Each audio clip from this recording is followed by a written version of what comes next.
Well, good afternoon, everybody from here in Birmingham. Estamos en vivo. Buenos días desde aquí, desde Birmingham, en el Reino Unido. Todos los asociados que son a nosotros para esta cuarta y última sesión esta semana de las reuniones anuales. Puesto que esta es nuestra última sesión, es mi gran satisfacción expresar un agradecimiento a todos los miembros de la red parlamentaria, todos los que han trabajado con nosotros desde París y por haber organizado lo que es realmente una semana sumamente productiva de un debate entre parlamentarios del mundo entero. En esta última sesión lo que vamos a hacer es centrarnos en uno de los debates y vamos a empezar con nuestro libro que se llama Just Transitions, que ven ustedes aquí y que es la nueva plataforma que vamos a utilizar a partir de esta semana.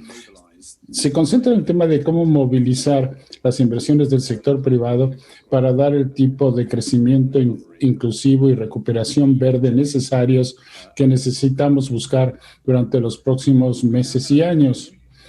Tenemos 1 millón de personas a quienes damos servicio que han perdido la vida debido al COVID y a 100 millones más están cayendo en una situación de pobreza extrema.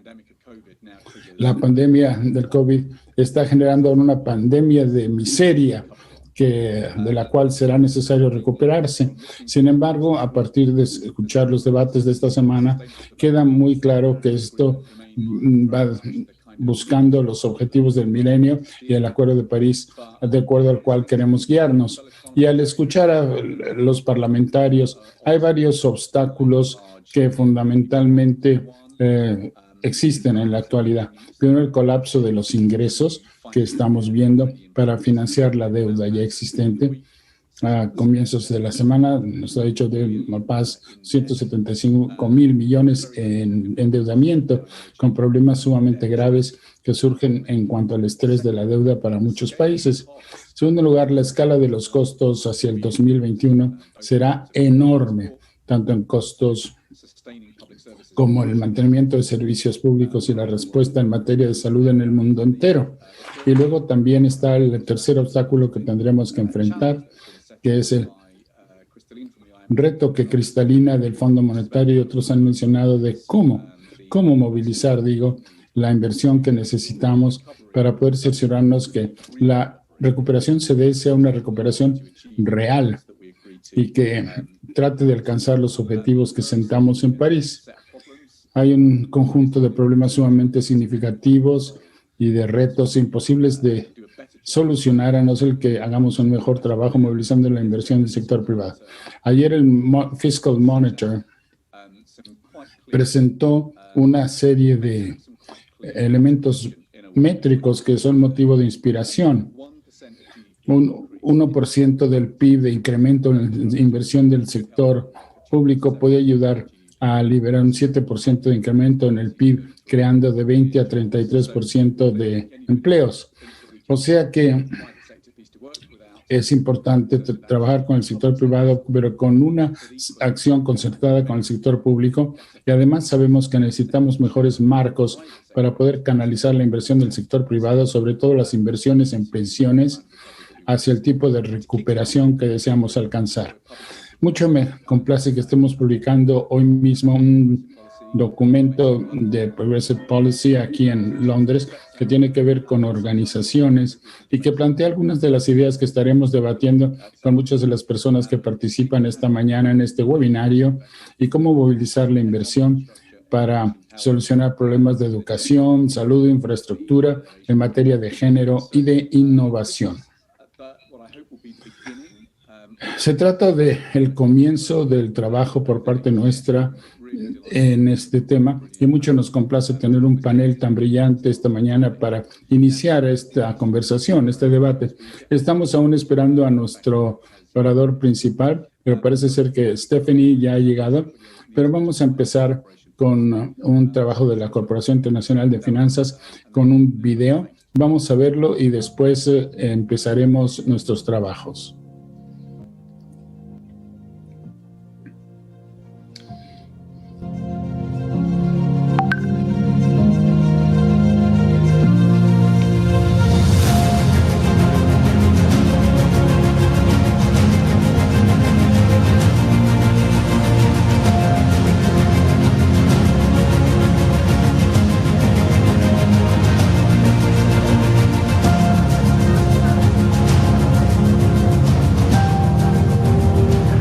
Let us do the right thing.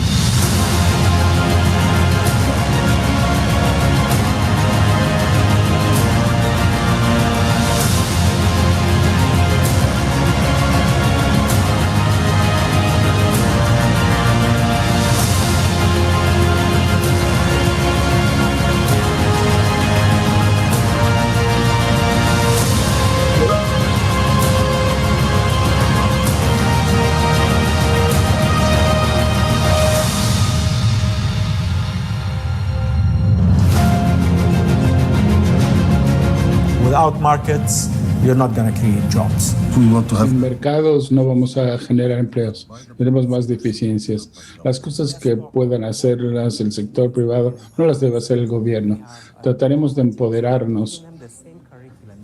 Tenemos equipos que tienen el mismo currículo, el mismo conocimiento que los que nos están escuchando ahora. De hecho, sabemos que es un trabajo necesario que nadie estaba considerando aún.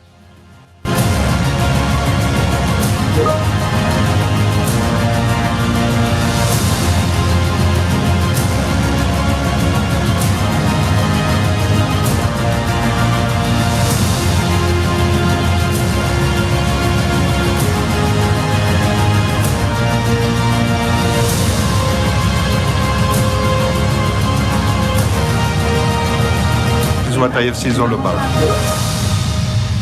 De eso se trata. Muy bien, magnífico. Ya tenemos un arranque con un audiovisual. Volvamos a la pantalla, veamos a Steffi, vicepresidente ejecutiva de la CFI y gerente general ad interim. Tiene usted 10 minutos, adelante. Sí, gracias. Es difícil hablar después de este video tan bueno. Muy buenos días, buenas tardes a todos. Es un verdadero honor y un placer el venir para hablar desde el sector privado, muy especial del papel de la CFI y cómo podemos concebir la reconstrucción de lo que serán resultados de la recuperación más verdes y sólidos. Es la primera vez en que hemos tenido realmente un tópico específico que tiene que ver con el sector privado y la red interparlamentaria.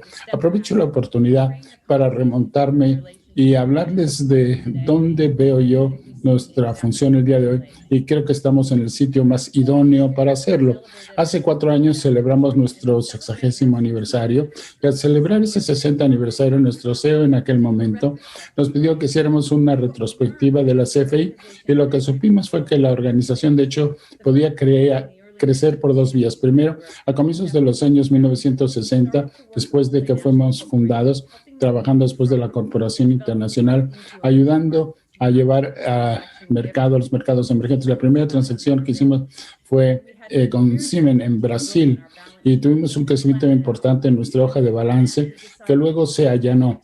Y entonces teníamos que ver cuál era la siguiente onda de crecimiento que la hicimos centralizando en nuestra organización, empezando a trabajar con empresas locales que invertían tanto a nivel interno y ampliándose externamente. Vimos que hacia el 2010 hubo otro crecimiento importante en nuestros negocios y que supuso un 2 o 3% al año.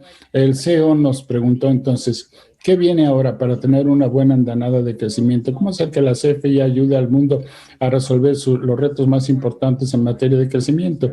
Y esto llevó a la estrategia llamada 3.0. Dicha estrategia 3.0 descansa en 2 pilares. Primero, dilucidar cómo generar más proyectos y esto lo hacemos por 2 vías. Primera, relacionándonos con otras instituciones de financiación y muy en especial nuestra organización hermana, el Banco Mundial, para asegurarnos de que sentemos la política y marco regulatorio adecuados para atraer al sector privado. Un muy buen ejemplo que les puedo dar de lo que hemos hecho en fecha reciente fue una política de $1,000 millones en Kenia. Ayudamos a que los de Kenia desarrollaran vivienda que pueda ser financiada por el sector privado. Segundo aspecto de nuestra estrategia tiene que ver de cómo atraer capital adicional para que todos sepamos que existe capital que tengamos al margen y encontrar la manera de incorporarlo en nuestros proyectos. La CFI tiene una compañía de manejo de activos donde tenemos fondos soberanos, fondos de pensión que hemos incorporado en nuestras posiciones de capital. Hemos creado el MSPP para atraer a las compañías de seguros a proyectos de más largo plazo y requerimos más de eso. El segundo pilar de sustento de la estrategia entonces es cómo atraer más capital. Al concluir la estrategia, nos pusimos a pensar y vimos que era una buena pieza de trabajo, pero pensamos que nuestra hoja de balance no podría sostenerlo en 2018 y con la ayuda de todos ustedes y de nuestros accionistas. Los accionistas son legendarios porque dieron un incremento de capital de $5,000 millones para la CFI, con lo cual hicimos dos compromisos básicos. Uno, duplicar nuestros negocios hacia el 2030 y el segundo, el 40% sería colocado en los países más pobres de la IDA y la CIF. Hoy, al ver tanto la estrategia como nuestro incremento de capital y viendo dónde se encuentra el mundo hoy día, vemos que la estrategia no pudo haber sido mejor ubicada de acuerdo a lo que enfrenta el mundo de hoy y el capital de interés es incluso más necesario para asegurar que podamos atenderlo. Estimado es que hasta 150 millones de personas terminarán estando en pobreza extrema en el 2021. Vemos que los gobiernos han hecho uso de su espacio fiscal limitado para ayudar a los ciudadanos como parte de la crisis del COVID. En los países más pobres ya no queda espacio fiscal restante. 150 mil millones de dólares han dejado a los mercados financieros del sector privado durante el último año. Hemos visto apalancamiento en esta estrategia y más experiencia para resolver cómo incorporar el sector privado, regresándolo a los mercados emergentes para crear el crecimiento económico y los trabajos o empleos que necesitamos para la recuperación. Lo hacemos por tres vías, que los llaman las 3 R's. La primera es alivio, relief en inglés. Lo que hicimos al inicio de la crisis fue remontarnos en la historia, ver qué ha hecho la CFI en otras crisis que pudiera ser pertinente a lo que hemos hecho hoy día. ¿Qué deberíamos hacer hoy? Y encontramos que en la crisis del 2016 no hicimos lo suficiente. Realmente no ayudamos a nuestra clientela. Así que hacia el mes de marzo acudimos con nuestros accionistas, les pedimos una facilidad especial de $8,000 que podíamos poner a disposición de nuestros clientes existentes, tanto para instituciones financieras, para extender sus créditos y al sector real. Hicimos cosas como apoyar, por ejemplo, los servicios médicos de Uganda, que van a ampliar sus servicios a 100,000 ugandeses durante el próximo año, que son comunidades de ingresos muy bajos. Hay una compañía en Vietnam que continúa construyendo vivienda asequible, todo dentro del servicio del COVID. La segunda R es restructuring, reestructuración. Tenemos que concentrarnos en nuestra estrategia y sabemos que los problemas de insolvencia y bancarrotas se están presentando y vamos a trabajar muy de cerca con ellos, nuestros colegas del Banco Mundial, para asegurar que la política y la reglamentación existan en el mayor número posible de países para acelerar ese proceso, reduciendo la insolvencia y manteniendo el mayor número de compañías a flote para generar empleos en la medida posible. La tercera R es la reconstrucción de la resiliencia. Aquí tenemos que promover la estrategia de la CFI. Sabemos que después de la crisis del 2008, tomó más de 3 años para que la cantidad de FDI, inversión en sector privado en mercados emergentes pudiera volver. La crisis que enfrentamos hoy no es nada si la comparamos con la del 2008. La del 2008 palidece en comparación. Por lo tanto, si no tenemos los medios para acelerarlo, nos podría tomar un decenio para poder recuperar esa inversión del sector privado, trayéndola a los mercados emergentes. Hay que encontrar, pues, la manera de hacerlo de tal suerte que tengamos una política de calidad con capital humano y abordando el tema de la crisis climática. Al pensar en cómo luchar por la igualdad, pienso en el tema del acceso a los servicios y a la infraestructura. Hoy en día, pues, sabemos que hay 3.5 mil millones de personas quienes no están conectados a la Internet. Si pudiéramos tener un acceso amplio en África, acrecentando el PIB en el continente en 1.5% por año, desde el punto de vista del capital humano, y hemos visto ya la fragilidad que se ha generado en los sistemas sanitarios y de educación. Vemos que los gobiernos luchan por crear plataformas de tecnología y de transmisión para dar educación a 1.5 mil millones de niños fuera del colegio. Y también sabemos que existe ese número de niños que no tienen acceso a la Internet, a la educación o a ningún tipo posible de transmisión. Hemos de cerciorarnos que reciban la educación y la educación que es un elemento que puede ser ecualizador y no podemos dejar fuera a esos menores. Hay que atender el tema del cambio climático, acelerando nuestra inversión en materia de infraestructura verde, acelerando la incorporación del sector privado en ella. La Agencia Internacional de Energía Renovable piensa que podemos crear hasta 40 millones de empleos hacia el 2050 si invertimos en esos activos verdes, pero no podremos hacerlo a no ser que diseñemos proyectos bancarios que atraigan la inversión privada y que podamos utilizar esa inversión privada donde quiera que sea posible a través de un enfoque en cascada para no usar los recursos limitados del gobierno en ese espacio fiscal restante. El mejor ejemplo que les puedo dar es lo que llamamos nuestro programa de escalación. Trabajamos con la OMGI, Banco Mundial, la CMI, hemos empezado a trabajar en Zambia. La crisis, el precio de la energía solar era 10 centavos por kilowatt hora. Creamos un formato estándar, los documentos pertinentes y un proceso de funcionamiento que permitieron que muchos de nuestros mayores compañías de reverdecimiento entendieran en qué estaban invirtiendo y dónde podían hacer una inversión adecuada. Pasamos nuestras plataformas de energía solar y eólica en toda África y lo lanzamos también recientemente en Uzbekistán. Hemos llegado a 2.5 centavos por kilowatt hora. Así que sabemos que con el tipo de plataforma adecuada podemos atraer al sector privado, ampliando así e incorporando al sector privado donde el gobierno no tuviera que participar. Puedo decir que no podemos hacer esto a no ser que coordinemos y trabajemos estrechamente con los gobiernos y los parlamentarios. Necesitamos de vuestra ayuda para conformar las políticas y reglamentos adecuados para atraer al sector privado. Necesitamos de vuestra ayuda para asegurarnos que todas las instituciones de desarrollo y de financiación trabajen colectivamente, juntas. No es el momento de trabajar por separado. Necesitamos ayuda para lograr nuestro incremento de capital, para que nuestra hoja de balance para los prestatarios esté lista para enfrentar los retos que tenemos en adelante. Concluiré pues diciendo que llevo en el mundo del desarrollo ya 29 años y nunca he visto que el sector privado sea más importante de lo que lo es hoy día. He visto a la CFI más dispuesta a enfrentar los retos que confrontamos de lo que estamos haciendo hoy con nuestra estrategia. Esperamos poder trabajar con ustedes en nuestra conversación de hoy día. Les revuelvo la palabra. Muchísimas gracias, brillante lo suyo. Gracias por destacar la importancia de este nuevo aspecto del diálogo. Ahora le voy a dar la palabra a Luc. Luc, si está de acuerdo, por favor, hable durante 5 minutos, por favor. Muchísimas gracias a todos. Es realmente un verdadero placer para mí poder participar en este panel y agradezco muchísimo a los organizadores, en especial a Solidaridad Financiera.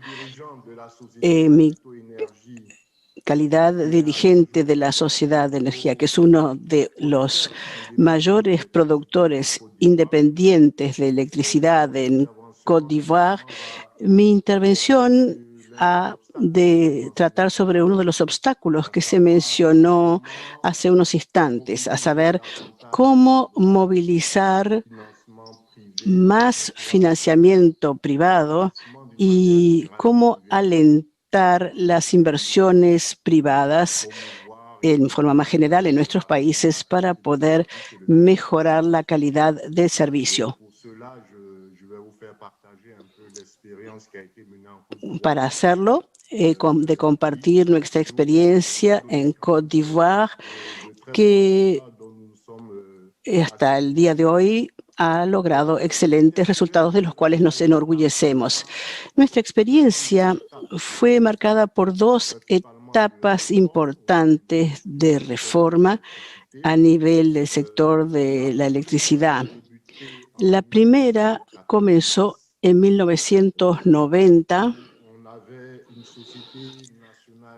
En ese momento teníamos una sociedad nacional pública para la gestión, producción y distribución de la electricidad y estaba prácticamente en la bancarrota financiera.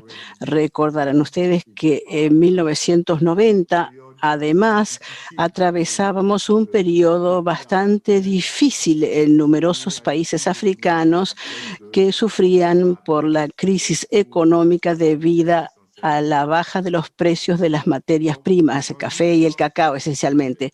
¿Qué había que hacer en ese momento de emergencia a fin de poder garantizar el suministro del servicio? El Estado de Côte d'Ivoire en aquel entonces pasó a privatizar el servicio, concediendo a través de un contrato a una empresa privada por primera vez la gestión del servicio público. Fue una privatización un tanto política porque, como era una emergencia, nuestros dirigentes tuvieron que contar con un operador conocido, un consorcio conocido, que felizmente ya se encontraba presente en el sector del agua en Côte d'Ivoire.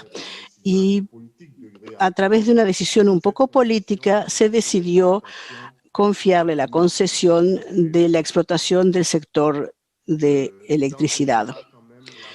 En ese sistema, la sociedad inicial se mantuvo como una empresa encargada de la gestión del patrimonio.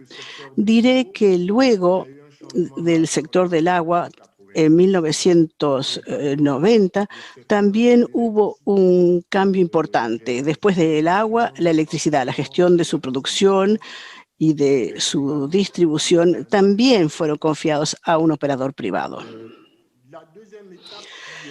La segunda etapa, que sin duda fue la más decisiva, en mi opinión, inició en 1994. Comenzó en 1994, momento en el cual había que incrementar los medios de producción en Côte d'Ivoire para hacer frente a la demanda, pero todo esto dentro de un difícil contexto económico para los países africanos. Escasez de finanzas públicas, hacer frente a otras prioridades sociales, la salud, la educación, y por ello en ese momento, y creo que ahí fue donde realmente cambiaron las cosas, hubo que innovar. Innovar en el sentido que había que encontrar nuevos medios para financiar las inversiones, sobre todo a nivel de la producción. Ahí nos orientamos hacia los famosos contratos IPP de productores independientes de electricidad, donde dentro de ese contexto de dificultades económicas y de situación de emergencia, se pudo hacer frente a las necesidades. Entonces, el primer contrato, el primer operador independiente de electricidad en Côte d'Ivoire, la CIPRE, sobre la base de este tipo de contrato IPP que, como sabrán, y se los recuerdo, una de las características principales es de tener proyectos que son financiados, construidos y explotados por un operador privado, lo que permite al Estado movilizar sus recursos para otras prioridades. Si me permite, Luc, le tengo que detener. Usted ha planteado esto en forma excelente, ya que destaca la importancia de la reforma de las instituciones.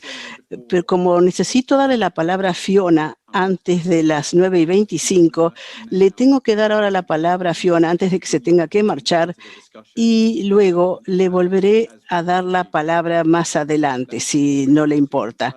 Así que le voy a dar la palabra a Fiona porque sé que se tiene que marchar. Muchísimas gracias, Liam. Desafortunadamente, creo que todo suena mejor en francés, así que yo no voy a poder sonar tan bien con mi acento de Australia, aunque vivo en Londres. Pero de todas formas, muchísimas gracias por la oportunidad de hablarles hoy. Espero que todos estén bien, estén donde estén en el mundo. Yo soy la CEO de una institución de inversiones. Nosotros trabajamos con inversores institucionales en el mundo. Tenemos 3.000 signatarios y tenemos más de 100 billones de dólares de activo. Entonces, nuestra institución intenta hallar la sostenibilidad de los mercados de capital. Nos formaron en el 2006 en el Sistema de Naciones Unidas justamente para encargarnos de ello. Uno de los elementos importantes es que en cuanto a las inversiones, la sostenibilidad es más importante que nunca. Los temas de sostenibilidad realmente se están tornando en lo más importante.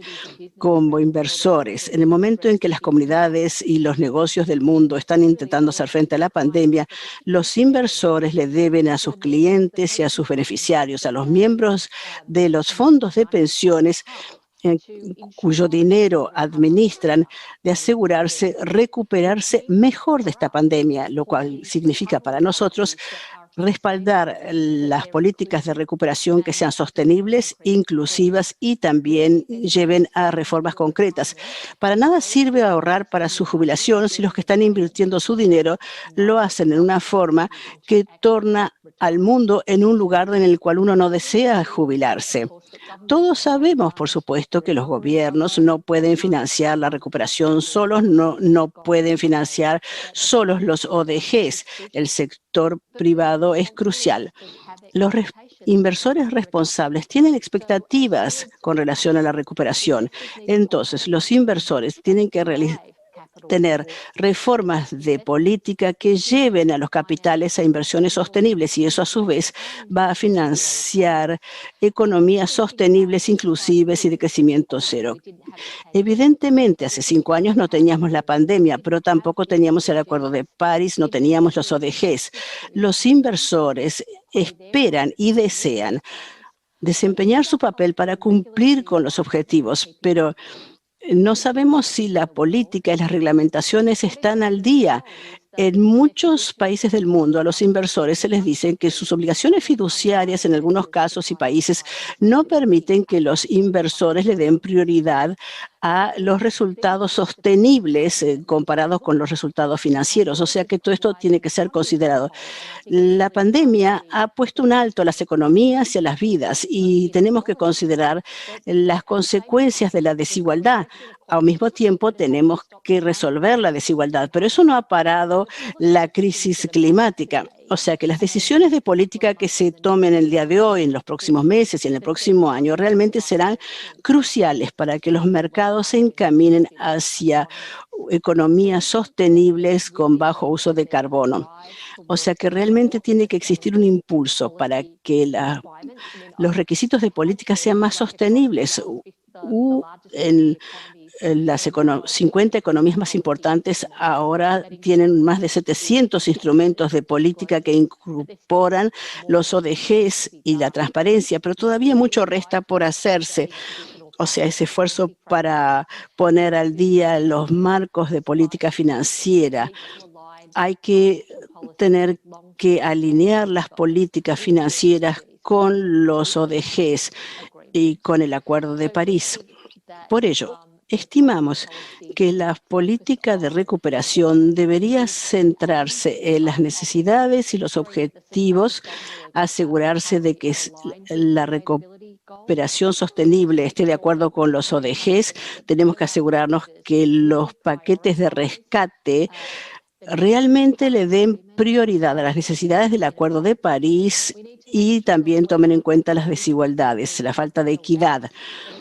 Al rescatar a países, no se tiene que hacer sin condiciones, tienen que existir condiciones. Por ejemplo, si uno rescata la industria aérea, y lo uso como ejemplo, Estamos asegurándonos que la industria aérea ha tomado medidas para tornarse más neutra desde el punto de vista del carbono. ¿Y qué está haciendo con sus empleados? O sea que precisamos reformas que se refieran a esos temas y que garanticen que vamos a crear empleos. Tenemos que aprovechar esto como una excelente oportunidad para pensar sobre el hecho de que el dinero para el rescate también tiene que crear empleos en la economía. No precisamos los empleos del pasado, necesitamos los empleos del futuro. Pero también deseo destacar que esos empleos tienen que ser buenos empleos. Liam, usted está por publicar su libro para una transición justa. Una cosa que sabemos es que cuando las personas que se encuentran en industrias tradicionales con combustibles fósiles en el pasado tenían muy buenos empleos, con buenos salarios, buenas pensiones, buenos seguros de salud. Y por ello no querían salir de esas industrias porque muchos de los empleos que se están creando no cuentan con buenas redes de seguridad social. O sea que tenemos que crear buenos empleos y también una red de protección social mejor en el mundo, un mejor contrato social entre los negocios, los gobiernos y los empleados, porque lo que hemos visto a partir de lo que ocurrió en esta pandemia es que no existe. Vemos que hay personas que van a trabajar en las economías desarrolladas todos los días porque no tienen acceso a un sueldo por caso de enfermedad. Eso ocurre en el mundo desarrollado, así que ocurre mucho más en los países en desarrollo. O sea que tenemos que lo que hacemos nosotros en nuestra organización para hacer frente a la falta de equidad, hemos establecido un marco sobre los derechos humanos, ver cómo se pueden incluir los derechos humanos en el proceso de inversión, basándonos en los principios de las Naciones Unidas sobre los derechos humanos. También deseamos que haya políticas que tomen en cuenta los empleos y la reforma tributaria, que tiene que ser un ámbito muy importante, que tiene que ser contemplada por todos los gobiernos del mundo, los derechos humanos, los derechos laborales, y tenemos que redefinir los objetivos de las corporaciones y renovar el contrato social. Pienso que la pandemia ha mejorado nuestra comprensión de los riesgos sistémicos, sociales y medioambientales y cómo pueden afectar los resultados a largo plazo. Como dije a un comienzo, creo que ha demostrado la importancia de la sostenibilidad. Creo que finalmente aquellos que no lo comprendían antes ahora empiezan a entender que si desean tener una economía sana, tiene que ser apoyada por personas sanas y un planeta sano. Las personas, los beneficios y el planeta tienen que unirse para que no se obtenga uno a expensas del otro elemento. Y por ello estimo que la reforma de políticas, tanto en cuanto a la política tradicional financiera, incluyendo la energía, el transporte y la industria, todo esto debe ser alineado con los objetivos de sostenibilidad mundial. Más que nunca son importantes hoy y realmente estamos muy dispuestos a trabajar con los gobiernos del mundo para ver cómo se puede alinear el capital con la sostenibilidad, con los objetivos de los gobiernos, la creación de empleo y para que el dinero pase a la economía mundial. Muchísimas gracias. Muchísimas gracias. Su contribución ha sido sumamente útil. Y ya estamos viendo que se está empezando a crear un consenso entre los distintos socios. Le voy a dar la palabra a Stephen Davis. Sé que pronto tendrá una elección importante y también se habla mucho sobre la gobernanza empresarial y también una ley de estímulo. Muchas gracias, Liam. Gracias a la red parlamentaria. De hecho, sí, tenemos una importante elección que va a ocurrir y pensamos que vamos a ver cuáles son las repercusiones de política de la misma. Deseaba comenzar con un comentario general. Es que sabemos que las empresas han sido lentas en referirse al clima, la desigualdad, la diversidad, la corrupción. Y los agentes federales también han sido lentos. No obstante, también sabemos que el público en muchas jurisdicciones basándonos en las encuestas que se han realizado, el público está a favor de que estos temas sean resueltos. En una encuesta de Texas se demostró que 75% de los inversores del milenio, o sea, personas que tenían suerte de tener ahorros para su jubilación, desean que sus ahorros se inviertan para el bien social. Y esto es algo nuevo en el mercado de capitales. Larry Finkletter de BlackRock dijo que los inversores jóvenes realmente desean que las inversiones estén a la par del bien social. O sea, ¿por qué por un lado tenemos empresas y entidades del sector privado que no cumplen con lo que el público desea que hagan? Y la respuesta es que tenemos un déficit de democracia. El mercado de capitales demasiado frecuentemente se ha visto separado de los que proporcionan el capital, o sea, ustedes y nosotros. Y personas del mundo entero que pueden ser contribuyentes, que pueden ser fondos estatales de pensión, o pueden existir decenas de millones que tienen la fortuna de haber ahorrado a través de planes de jubilación. Estas personas han sido separadas. Existe una pared entre ellos y los que toman las decisiones de inversión. Pienso que también podemos concluir que durante esta época de pandemia, la COVID ha hecho que quedase más claro que nunca que hay una interconectividad entre la salud, el clima, la diversidad y otros factores. O sea que el desafío que tenemos en el día de hoy es de ver cómo se puede modificar el mercado de capitales para que los ciudadanos tengan una voz en el ecosistema financiero. Los estudios han probado que si lo hacemos, podríamos realmente crear mayores beneficios y empresas con las cuales se tendrá más confianza y mejores sociedades. O sea que el tema al que hacemos frente es ver cómo ir más allá de seguir con los negocios como siempre, business as usual, o las inversiones como siempre en el pasado. Lo importante es que tenemos que reconocer 3 barreras importantes al cambio. Si reconocemos esos obstáculos, vamos a poder lograr la reforma. La primera barrera es que solo un conjunto muy pequeño de grupos hablan en nombre de los ciudadanos en una economía civil. Hay ONGs como Share Action o una nueva que está basada en el Reino Unido, que se llama Make My Money Matter, haz que mi dinero cuente.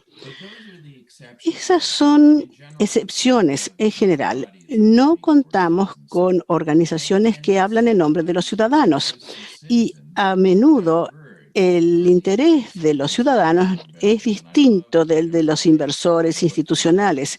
Me gusta mucho lo que ha dicho Fiona, que fue una de las fundadoras de PRI. No existe duda de que hay momentos en que los intereses no son iguales y por ello es importante que haya organismos que hablen en nombre de los ciudadanos y es aquí cuando entran los parlamentarios en el tema. La segunda barrera es que tenemos un legado de reglamentación anticuada que pretende satisfacer las necesidades de los inversores y las corporaciones, pero no necesariamente de los inversores ciudadanos. La tercera barrera consiste en que tenemos muchos inversores institucionales que, habiendo heredado ciertos hábitos de dar negociación de acciones de su propia propiedad, de su propiedad a las STGs. Y de hecho hay que destacar que las características de gobernanza de los inversores institucionales muy a menudo se quedaron atrás y la verdad es que muy pocos de ellos pudieron tener la responsabilización y requisitos de transparencia que son necesarios para una cartera de esta naturaleza. Esa es la tercera barrera, pues, que tenemos que reconocer. Quizá no sea cierto para todas las instituciones, pero sí para muchas corporaciones. Es un tema general. Para concluir, les diré que lo que necesitamos al reconocer dichos obstáculos es la necesidad de una agenda de reforma de políticas que pretenda asegurar un capitalismo que empodere a los ahorradores ciudadanos, al igual que empoderamos a otros en la sociedad civil. Necesitamos las herramientas para hacerlo así y, como dijo Brianna, necesitamos de un nuevo contrato social.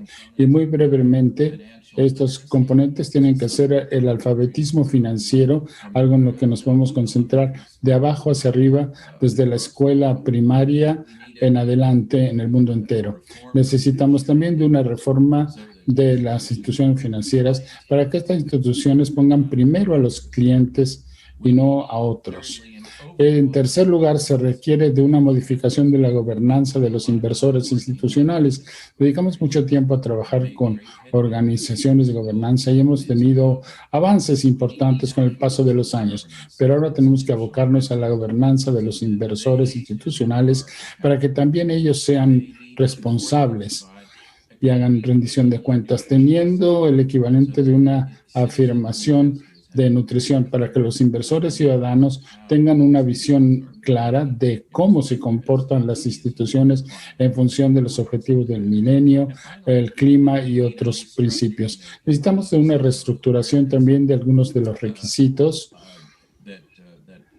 que dan infraestructura para el caso de los ahorros de jubilación.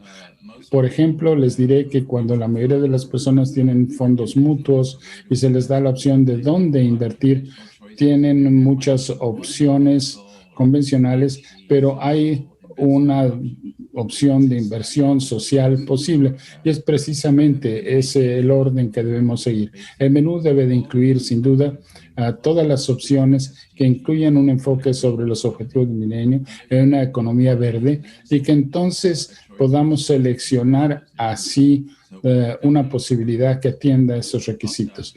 Tenemos las cosas a la inversa. Hasta ahí mis comentarios. Sí, muchísimas gracias. Muy útil lo que nos has dicho, sin duda, Stephen. Ahora, Steph Landers, le vamos a pedir que participe. Puedes hablarnos desde Londres, si quieres. Creo que él está con Bloomberg, pero también es muy importante de una comisión aquí en el Reino Unido. Adelante, Stephanie. Sí, muchísimas gracias, Liam. Tenemos una agenda tan extensa la mañana de hoy, tantos temas de los que podríamos hablar. Hay un par de cosas, sin embargo, que me gustaría mencionar con base en lo que hemos escuchado. Claramente, sucede que las compañías están escuchando y están acelerando este ideario, esta agenda. Muchos de los que escuchan y que están en nuestro panel han sido parte integrante de las conversaciones sobre este tema de larga data y tenemos un sentimiento que hemos escuchado ya expresar, pero todos sabemos que ha habido un cambio sustancial este año. Me sorprende que Deutsche Bank, por ejemplo, haya iniciado este año dando seguimiento a las menciones corporativas en sus informes y en los informes de ganancias de los temas relacionados con los objetivos del milenio. Y es muy importante que se haya dado un paso adelante importante este año. Y si lo vemos sobre una base trimestral y en tiempo real, si vemos la última encuesta, esta nos muestra que la conversación, de hecho, se ha apartado de aquellas cosas que se relacionaban solo con la pandemia, incluidos los de salud y otros, y más bien se dirigen ahora a otros temas como son la educación, la infraestructura y la desigualdad. El cambio climático también está presente y es un enfoque también práctico en donde se habla de diferentes proyectos también relacionados con el COVID. Pero también vemos que hay una concentración mayor de ese esfuerzo y que eso está sucediendo este año. Esa es la buena nueva. La mala nueva es que esto deberíamos de haberlo aprendido desde hace 15 años, pero ahora vemos un mundo en el que el cambio se está dando de manera muy acelerada, donde vemos un riesgo medioambiental y otros problemas semejantes han causado tremendo daño económico. El otro elemento que es una mala nueva es que ha habido digamos, una conversación que nos da esperanza, pero que mucho de lo que estamos diciendo en cuanto a reconstruir y hacerlo de mejor manera, se da en un momento en el que los gobiernos aún se encuentran en medio de la tormenta. Esta idea de que esta situación, que el polvo o la arena se va a asentar y que esto va a dar cabida a una nueva perspectiva para el COVID que permita acelerar algunos de estos objetivos que ya teníamos en el pasado, quizás sea el punto correcto para comenzar, pero hemos de ser realistas en cuanto a dónde nos encontramos ahora y qué tenemos que hacer para que ese paisaje sea mejor y cuáles serán los puntos de partida, porque no debemos de complicar las cosas en la situación actual. Y en términos prácticos se habla también de los temas de la concesionalidad medioambiental, tema del cual ya han hablado otros hoy mismo.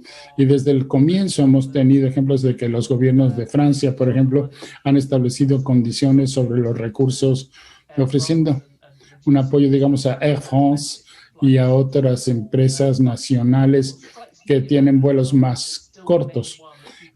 Lo importante es que hay muchas personas que vienen hablando del tema de hace 4 o 5 meses, pero no ha habido muchos casos más donde los gobiernos realmente hayan dado condicionalidad clara a corto plazo. Y lo digo porque en el grueso de la tormenta, cuando tratamos de mantener los negocios a flote y tratamos de mantener el empleo, cosa que estamos viendo y que afecta a toda nuestra comunidad cuando se pierden dichos empleos, realmente requiere que demos espacio a que los gobiernos piensen y vengan los temas medioambientales y otras condiciones necesarias. Hay que ser realistas en cuanto a cuál es la manera más práctica de proceder. En cuanto a estas organizaciones, hay mucho más que podemos hacer en el corto plazo. En Manchester, por ejemplo, existe una carta de empleo en donde el gobierno de Manchester la ha elaborado para que los empleadores puedan inscribirse en ella. Y así es fácil decirles a las compañías y que en el futuro nos digan dentro de cuánto tiempo van a cumplir con los requerimientos de esa estipulación, de esa carta. Es importante pedir a los gobiernos que cambien la manera en la que han establecido sus prioridades o lo están haciendo ahora, cosa que pudiera también ser contraproducente. Otra cosa que me gustaría agregar es que mucho del debate que hemos visto, y hemos tenido una conversación aquí que tiene mucho que ver con el mundo en desarrollo, pero con la agenda global también de los objetivos del milenio y de cómo cambiar esa agenda de inversión en todos los mercados desarrollados también. El elemento mundial que ha estado ausente del debate, de la conversación de cómo los gobiernos pueden utilizar este elemento de manera más proactiva. Resulta ser que hablan de algunas de las cifras fiscales, por ejemplo, si heredamos un cambio sustancial por definición en la participación del gobierno en la economía, sea de forma indirecta o directa, y muy en especial su participación en el sector corporativo. Por ejemplo, el gobierno alemán que va trabajando con nexos más estrechos con compañías que han brindado su apoyo.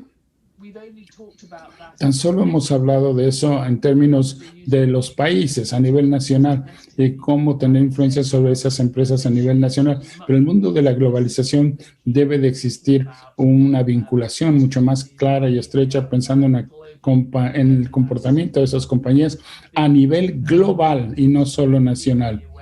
Esta es una forma en la cual se podría cumplir con las nuevas metas a nivel nacional, exportando muchos de estos conceptos al exterior. Esto es algo de lo que no se habla tanto en las conversaciones actuales posteriores a la COVID. Así que me parece que hay cabida a hacerlo así ahora, puesto que los rumores de la profundidad y los problemas de estas cadenas globales de suministro creo que se ha exagerado un tanto cuanto. Hay que hacernos eco también de lo que Fiona está tratando de hacer y donde resta también mucho por hacer, estableciendo normas, dando claridad y la certidumbre a los inversores. Otra cosa que diría yo y que también es importante es el tema de los datos.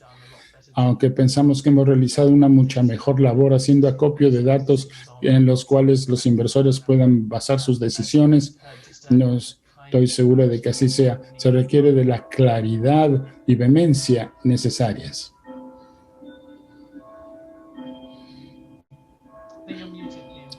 Creo que me apagaron el micrófono.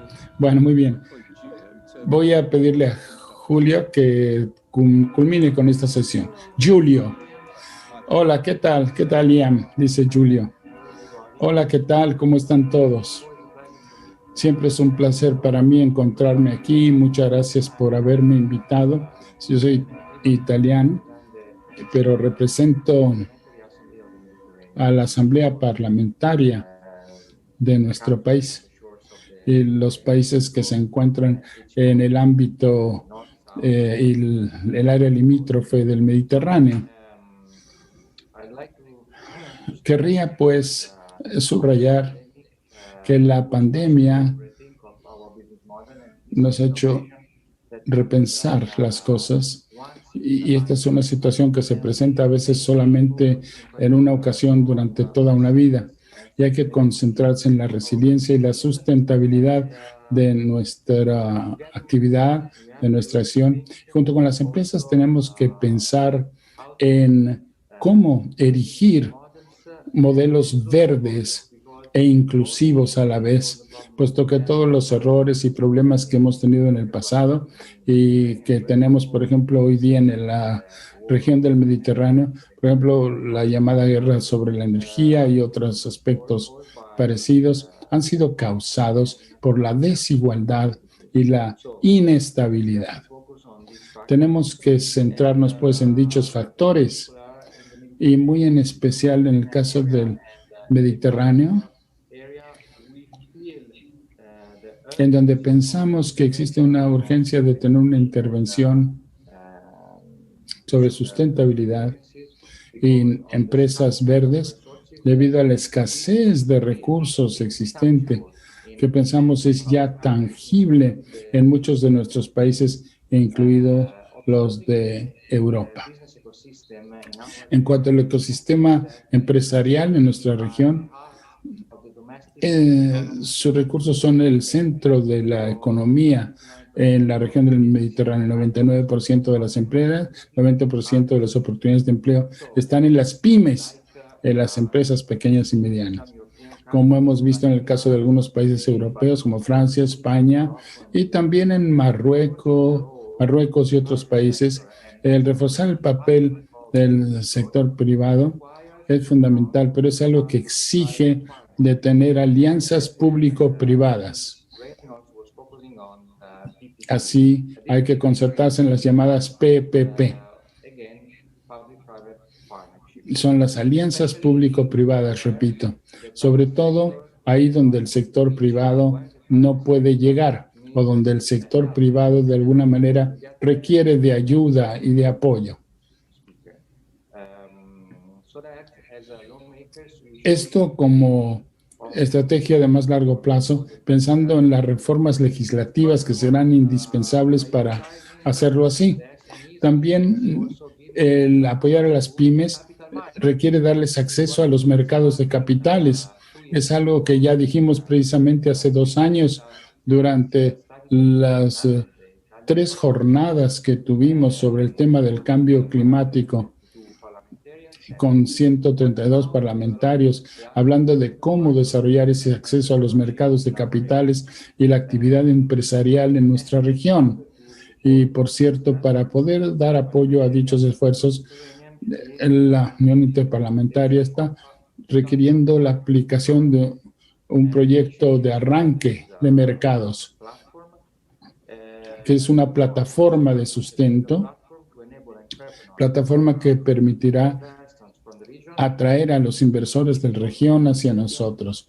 También se requerirá así reducir las asimetrías, dando cabida al fortalecimiento de las relaciones empresariales. Esta plataforma es la mejor herramienta para promover la cooperación económica, así como la actividad empresarial en la región del Mediterráneo.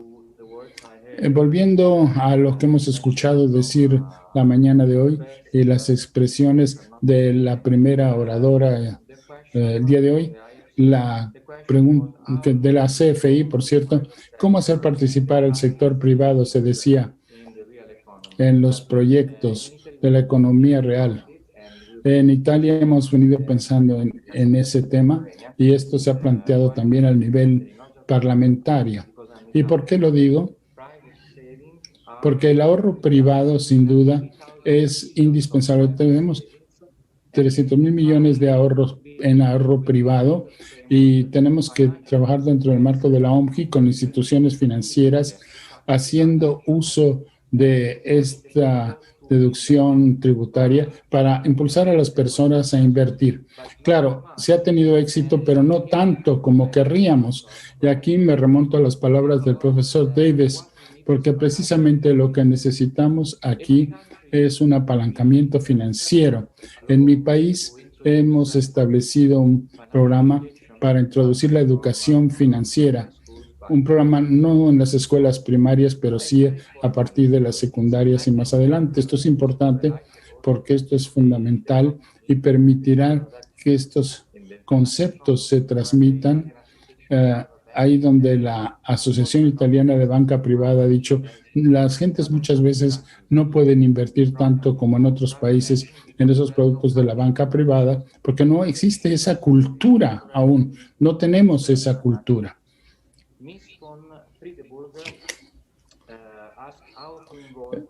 Friedeburg nos ha dicho cómo hacer participar a las agencias privadas también dentro de los proyectos de desarrollo.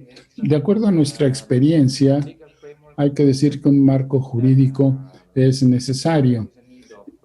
Existe la necesidad de tener ofertas presentadas quizá por el Estado con el respaldo de otros productos emitidos por instituciones multilaterales. Y es muy importante también que al considerar este tema y ver los nuevos objetivos que se van planteando, sobre todo en cuanto al tema de emisiones de CO2 hacia el 2020, es importante incluir a las autoridades locales, no solamente a nivel del Estado y del gobierno, sino también en las ciudades, en las provincias y en las regiones, según la geografía institucional correspondiente a cada país. Bueno, con esto me gustaría entonces dar por concluidos mis comentarios, diciéndoles que es necesario empezar creando esta infraestructura y los colores reales de nuestra actividad de negocios para poder reconocer plenamente así los beneficios de nuestra transición verde. Esto es necesario junto con el balance geopolítico y para no alterar más aún el hecho de que hay muchos elementos que violan los derechos humanos o que no vayan a violar ningún otro convenio o acuerdo internacional. Esa es la expresión de derechos y veremos cómo se puede hacer esto, reconociendo lo que pasa hoy y viendo lo que pasará en el futuro inmediato, donde hay mucho trabajo que resta por hacer. Hay que hacer esfuerzos por tener lo que será un sistema económico más inclusivo y sencillo a la vez, que tenga cabida en la sociedad y dando cabida a la estabilidad en el empleo y a la estabilidad a largo plazo. Muchísimas gracias por su atención. Deseo agradecerle al Banco Mundial, al Fondo Monetario, por habernos invitado, de nueva cuenta por permitirnos participar en tan importante reunión. Gracias. Muchísimas gracias. Me complace muchísimo haberlo podido escuchar porque la Asamblea Parlamentaria del Mediterráneo es realmente un lugar donde el debate está vibrando. Realmente mucho podemos aprender de ustedes. Ahora vamos a tener 7 grupos de preguntas. Les voy a pedir que sean lo más rápido posibles para poder aumentar el tiempo para que nuestros oradores respondan. Le voy a dar en primer lugar la palabra a Dyer en Indonesia y luego a Esther en España. Muchísimas gracias, Liam. Muchísimas gracias por esta sesión tan interesante. Mi nombre es Diada Roro Esti, de Indonesia, del Parlamento de Indonesia, y tratamos sobre energía, investigación y sector de tecnología. Deseaba recordarles que además de la crisis climática, sobre todo ahora en épocas de pandemia de la COVID, donde está aumentando la crisis económica, social y sanitaria, esto nos da una idea de lo que va a ocurrir si seguimos continuando con los negocios como siempre, sin tomar medidas y referirnos al cambio climático. Deseo ponerlos al día sobre lo que estamos haciendo ahora en Indonesia, tomando en cuenta cuán urgente es el tema del cambio climático y también los objetivos de reducir las emisiones de CO2 para el 2030 y también la meta de energías renovables para el 2025. Ahora estamos adoptando una ley de energía renovable y creamos que el cambio climático es un tema que ya era importante antes de la pandemia, durante la pandemia y también lo será después de la pandemia. Comprendemos que los inversores precisan una reforma de políticas y por ello con esta ley estamos tratando de que la energía renovable sea más competitiva, y esto tomando en cuenta los precios del carbono y otros sistemas para poder lograr inversiones híbridas y realmente impulsando los objetivos verdes con un efecto multiplicador, a saber, creación de empleos y todo lo demás. Al final, la cooperación mundial es sumamente necesaria y existen límites en lo que puede hacer un gobierno. O sea que, en mi opinión, y esto se extiende a todos los miembros del panel, ¿en qué forma los países desarrollados pueden participar en la financiación del clima para los países que se encuentran en situación menos holgada y que tienen más posibilidades de verse afectados por el cambio climático? Muchísimas gracias. Brillante, muy bien. Esther, en España, por favor, y luego Jayan en la India. Muy buenas tardes. Muchísimas gracias a la organización por este evento y por haberme dado la palabra para brindar nuestra opinión. Nos parece que este tipo de reunión es muy importante para comprender mejor la pandemia del coronavirus y también que las soluciones del sector privado y el papel de los parlamentarios para fomentar políticas a fin de salir mejor parados de esta situación. Soy Esther del Brío, soy la presidenta del Partido Conservador en el Parlamento Español, pero también soy profesora de finanzas en la Universidad de Salamanca, que es la más antigua de España. He estado investigando el papel de las brechas de género y la educación financiera como formas para fomentar un crecimiento inclusivo.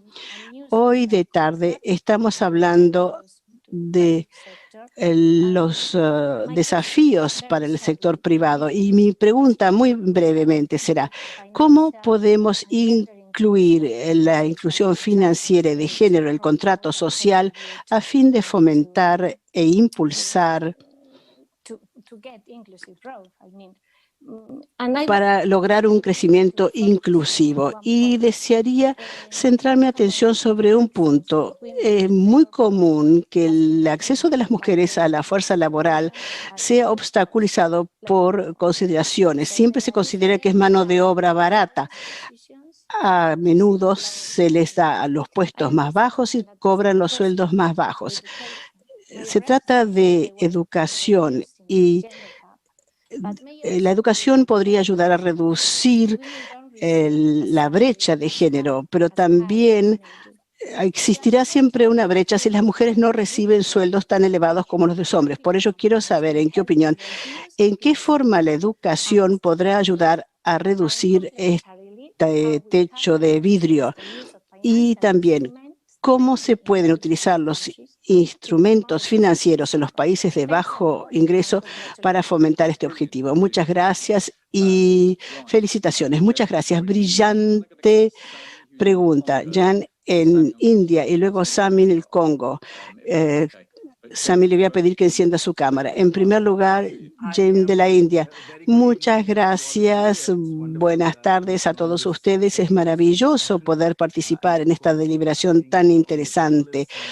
Agradezco a todos los miembros del panel y a todos los que están planteando preguntas muy acertadas para que haya una recuperación fuerte y sostenible de la pandemia de la COVID. Uno de los temas a los que hacemos frente en el Comité Permanente de Finanzas del Parlamento de la India es un conjunto de problemas a los que hemos estado haciendo frente y tengo entendido que tal vez otros países en desarrollo hagan frente a problemas similares.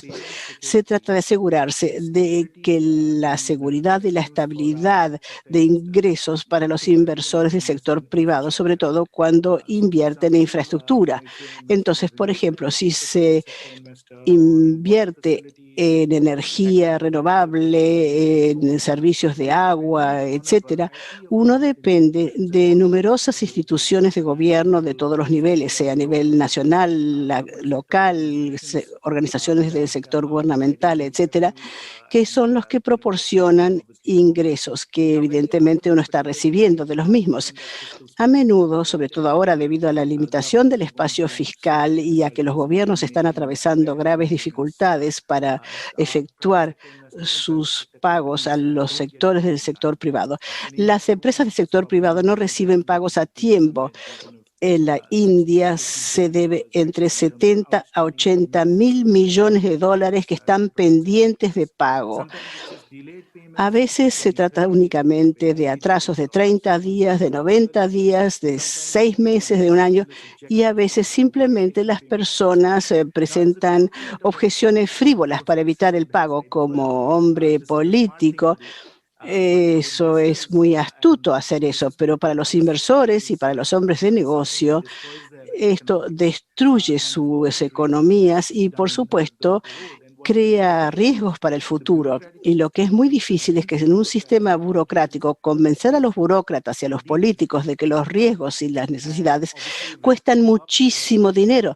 Los riesgos aumentan, entonces los inversores van a tratar de obtener rendimientos más elevados porque el riesgo es más elevado y entonces eso elimina a muchos proyectos que no logran un lucro de 20 a 25%, no van a obtener ninguna inversión y entonces hay proyectos de infraestructura que simplemente no ocurren porque existe una incertidumbre en los pagos atrasados, objeciones frívolas y todo tipo de objeciones que realmente están llevando a un nivel de inversión muy inferior a lo que es deseable desde el punto de vista social. Creo que es importante que las organizaciones multilaterales hagan lo posible para ver qué se puede hacer para resolver este problema y también tratar con los gobiernos para establecer organismos que garanticen este tipo de pagos. Por ejemplo, en la India, uno de los motivos que la energía renovable ha avanzado mucho es porque creamos una corporación de energía solar de la India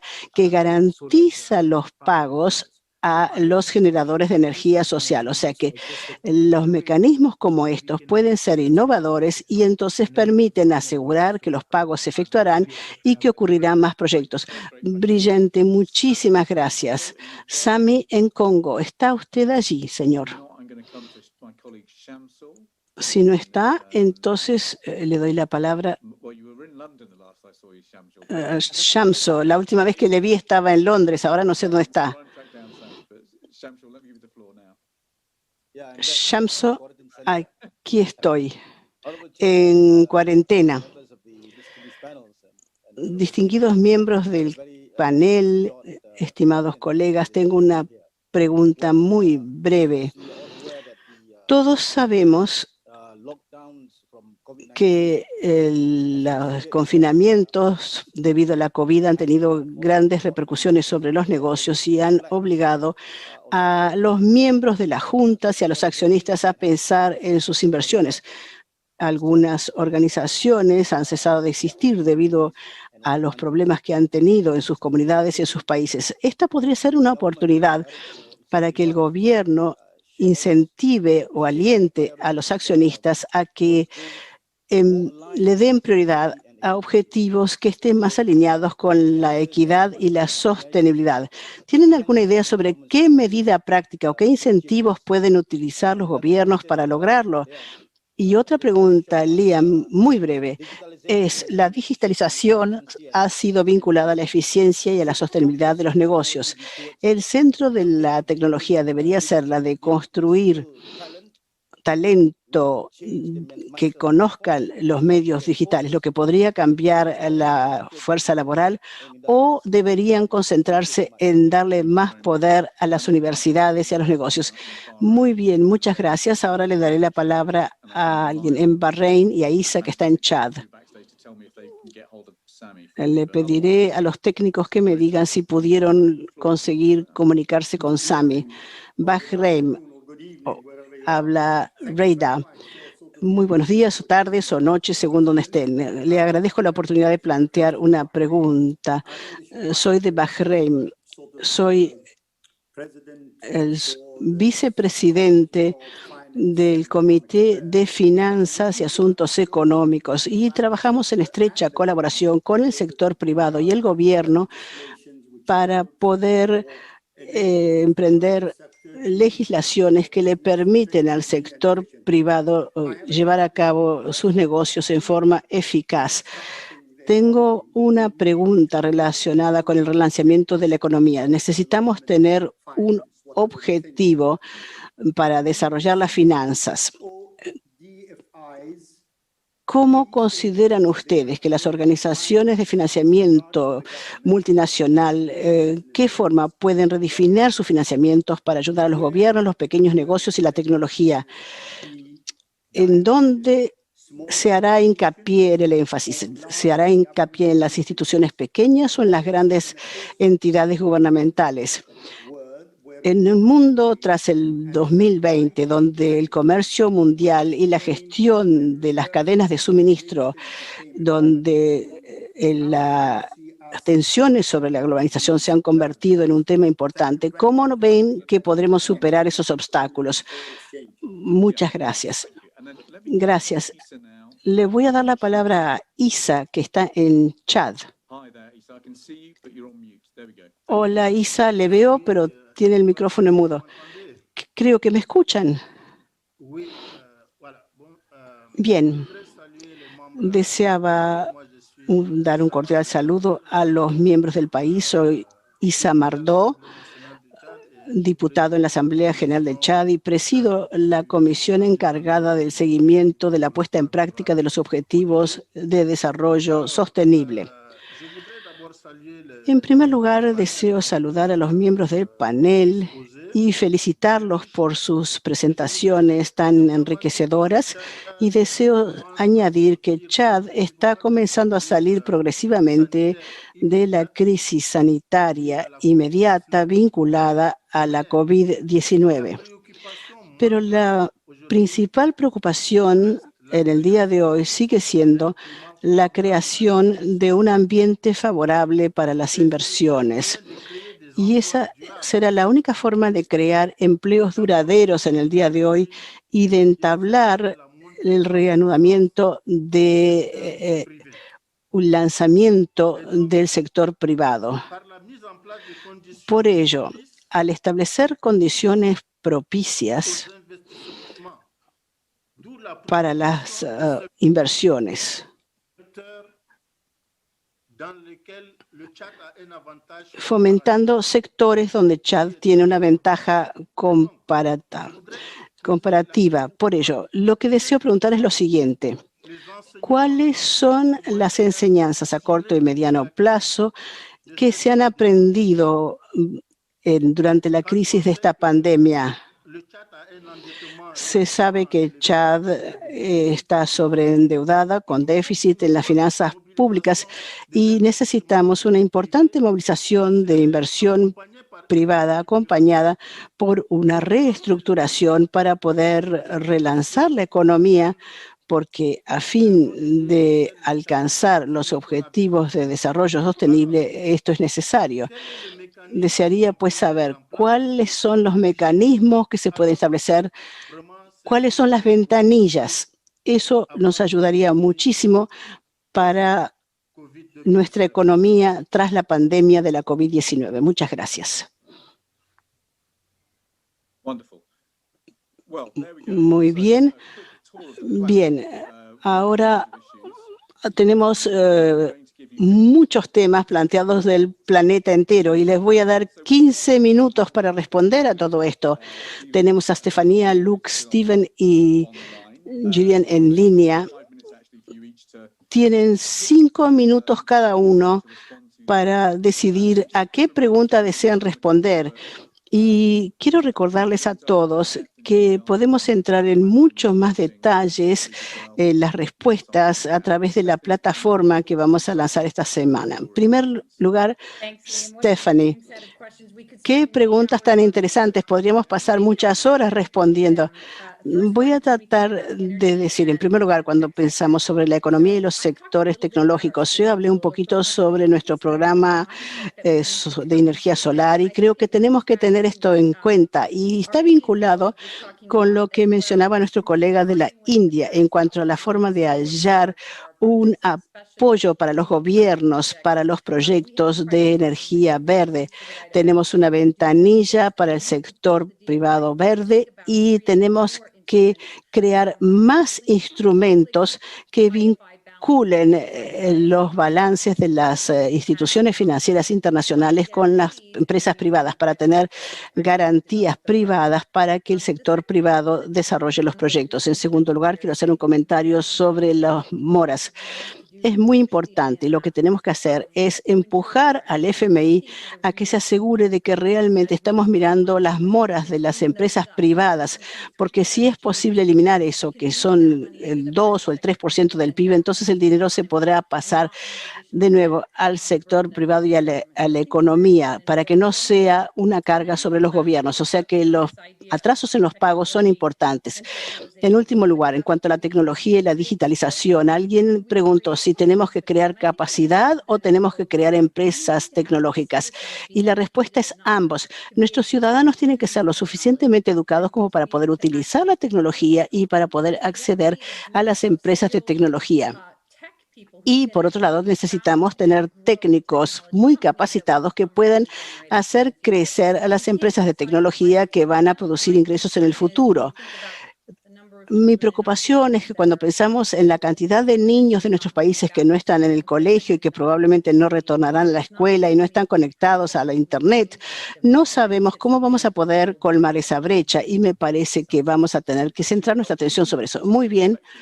¿Tiene una perspectiva específica sobre si hay que ayudar a las empresas grandes o a las pequeñas? Sí. Creo que antes se habló un poco sobre de cuánto se tiene que hacer cargo el gobierno. Nosotros parece que si el gobierno participa para rescatar, no queremos terminar con grandes empresas estatales, tampoco queremos crear empresas aisladas que actúan como monopolios, pero las pequeñas y medianas empresas representan a un 80% de la población del mundo, o sea que no podemos olvidarlos. Tenemos que crear mejor y capacidad financiera para ayudar a esas empresas, no solo con su capital, y también ayudarles a comprender mejor cómo deben manejar y administrar esas empresas. Muchas gracias. Tiene usted mucha experiencia sobre este tema. ¿Desea hacerle un comentario sobre las preguntas que han escuchado? Sí, dice el señor Luke, deseo hacer un comentario sobre el orador de Chad y de la India.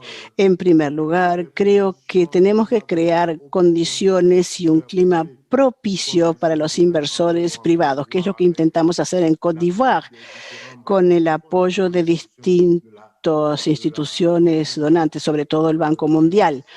Creo que es la certitud del cash flow, que es muy importante para el sector privado. ¿Cómo garantizar el flujo de caja? Es intentar modernizar estos flujos de caja y sentarse con las instituciones de desarrollo para tener fondos de garantía que lo respalden y que garanticen a los inversores privados a largo plazo. O sea que esencialmente ese es el trámite que hay que realizar y tornar oficial a través de instrumentos. Eso es lo que hicimos en Côte d'Ivoire y hoy funciona muy bien. Pues muy útil lo que nos ha dicho. Trataremos de extraer más material de lo que usted nos ha dicho, porque hay muchísima experiencia de la que podríamos beneficiarnos. Stephen, hay una serie de temas que se han abordado. ¿A cuál te gustaría referirte? Hay 3 puntos sobre los cuales me gustaría comentar. Primero, lo dicho por Esther y su consulta en cuanto al tema de igualdad de género. Es aquí donde el sector privado ha mostrado ser sumamente poderoso. Tan solo si vemos uno de los mayores inversores en el mundo, Global Prices, realizó un ejercicio de análisis por medio del cual establecieron una comisión llamada el Grupo Temerario y lo pusieron como un ejercicio generalizado del mundo entero. Y esta llamada la chica temeraria, Fearless Girl, fue un ejemplo de la equidad de género y fue más allá de lo normalmente abordado. Y vemos que los inversores institucionales del mundo entero han seguido este tema de la igualdad de género, planteándolo ante las empresas, y hemos visto que a resultas de ello y junto con los esfuerzos de política pública sobre igualdad de género han dado cabida a una gran diferencia. Cuesta mucho por hacer, claro, pero el sector privado vemos que efectivamente puede ser un interviniente muy poderoso en ese ámbito. Así que querría pues centrarme sobre el que desplacemos, llevemos a las instituciones de inversión para atender esa necesidad. En segundo lugar, una pregunta muy importante formulada por Malasia. ¿Qué pueden hacer los gobiernos por incentivar y dar más atención a los objetivos de desarrollo sustentable, haciendo que se aborden estos temas institucionales? Hay que subrayar aquí el tema del llamado alfabetismo financiero, conocimiento financiero, algo donde los parlamentarios sin duda podrían considerar. No solo el alfabetismo financiero como se enseña tradicionalmente, que se concentra mayormente en una comprensión o entendimiento convencional, pero según lo veo yo, algunos de los temas fundamentales en los que pensamos hoy día, como los derechos humanos o el clima, los denominan externalidades, como si no tuvieran papel alguno que desempeñar en la generación de valor o de la equidad o capital social. Este alfabetismo tiene que atender los aspectos institucionales también de género, clima, igualdad y cómo todos estos coadyuvan a esos valores. Malasia, por cierto, ha tenido un enfoque sumamente interesante para tratar de hacer que las instituciones participen en estos temas con lo que llaman el grupo de vigilancia, Watchdog Group, un modelo sumamente interesante. Y quizá los gobiernos podrían así desplazar los fondos y los fondos de pensión para precisamente responder al tema de los objetivos sustentables. En cuanto a lo que ha dicho Isa, por último, sobre lo que pueden hacer los gobiernos por propiciar la inversión, tenemos muy buenos ejemplos. Por ejemplo, en la UIA, en donde tenemos a la universidad en Arabia Saudita que participa, así como Egipto, en temas de gobernanza. Y en todos estos países se ha realizado un esfuerzo por llevar a las empresas al elemento más elevado de la divulgación y los aspectos de la responsabilidad gubernamental y social. Si los gobiernos pudieran realmente hacer que las compañías en su jurisdicción pongan de manifiesto y demuestren que tienen controlado el riesgo social Y con eso inevitablemente se va a poder atraer la inversión en el futuro. Muy útil. Stephanie, ¿podría usted darnos alguna consideración? Según su experiencia, los inversores institucionales, ¿cree usted que hay una masa de inversores institucionales en los que cree usted podrían dar cabida a ese tipo de inversión? Como parlamentarios, ¿cómo podemos acelerar el desarrollo de este tipo de marcos? Mire usted, hace un par de años lanzamos el llamado los principios de impacto con la idea de que incorporaríamos inversores con nosotros. Tenemos a 140 participantes, tenemos algunos de los inversores más importantes del mundo entero. Estamos empezando a ver con ello y lo que creo debemos hacer para que la conversación no tenga que ver con los propietarios, que tenga que ver con los propietarios de estos activos y no solo sus gerentes. Este es el cambio a nivel mental que tiene que tener verificativo.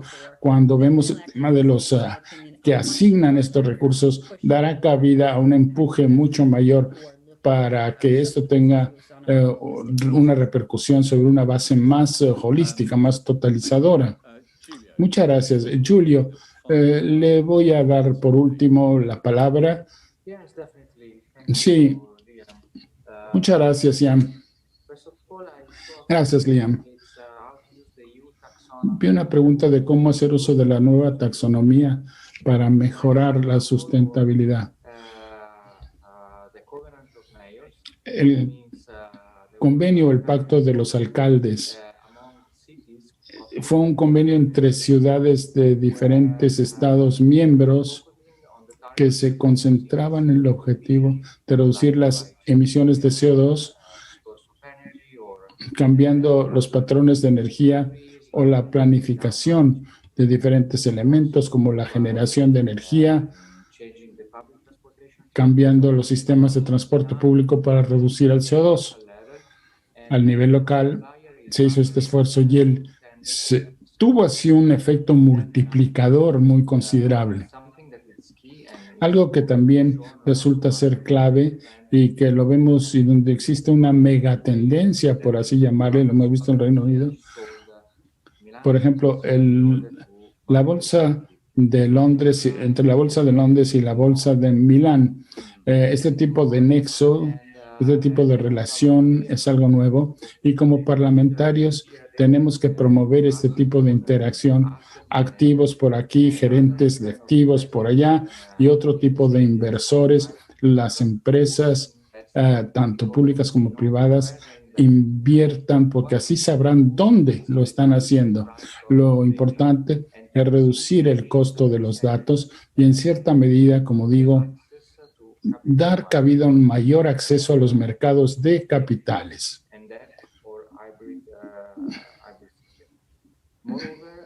Además, deberíamos expresar nuestra anuencia a nuestras compañías nacionales que emiten seguros o cualquier otro tipo de empresa o de compañía de la que se trate, para que estas sociedades realmente den la posibilidad de ir a países específicos y alcanzar objetivos particulares. Tenemos que concentrarnos, por ejemplo, en Mareja, donde hay ciertos aspectos que tienen que ver con la producción de agricultura sustentable y en donde existe una cobertura de aseguramiento. Estos son pues mis reflexiones sobre ese tema y creo que eso es algo que a veces no podemos hacer, como reducir el costo de algunos de estos bienes. Y requiere la participación de inversores incluso más pequeños gracias a este tipo de interacción. Muchas gracias. Vamos a llegar a hacer una conclusión ahora. Me complace que todo el mundo haya encontrado esta conversación y este debate como algo sumamente útil. Esto es parte importante del debate que los parlamentarios estamos tratando de llevar a cabo y lo llevaremos a cabo durante el año entrante. Hay varios puntos que estamos desarrollando. Uno tiene que ver con los motivos. Decíamos el tema del propósito de las finanzas aquí en Londres, cosa que es muy útil porque hay cambios importantes en la industria de servicios financieros y las nuevas generaciones que se están adentrando ahora y que empiezan a trabajar con nosotros y se han venido incorporando. El propósito de las finanzas es un buen punto del Quad Party. En cuanto al aspecto de la demanda, hay varios esfuerzos en el mundo entero y hay proyecciones importantes en cuanto a la formación de riqueza, los aspectos de adquisiciones y, como ha dicho Stephanie, tratar de mejorar también los derechos. Lo que nos ha dicho Stephanie en cuanto a llegar a los propietarios de los activos es algo crítico que no debemos olvidar. Hay que tener en cuenta que los sistemas de notificación financiera actuales no nos dan el tipo de información necesaria para poder realizar decisiones de inversión adecuadas. Por lo tanto, vamos a tener que incorporar a toda una familia de reguladores al debate. Esta es pues la cuarta y última sesión que hemos tenido esta semana sobre la red parlamentaria y quiero que se unan a nosotros expresando nuestro más profundo agradecimiento a Jan, a Philippe, a Celia, Jennifer Backman, a Julio, a Jonathan Melud y a Tutsim y a todos nuestros colegas y por supuesto a nuestro magnífico grupo de intérpretes. Muchísimas gracias por habernos facilitado este trabajo esta semana en este momento tan crítico dentro de nuestra labor conjunta. Con esto les deseo la mejor de las tardes y que sigan este debate en el futuro. Muchísimas gracias.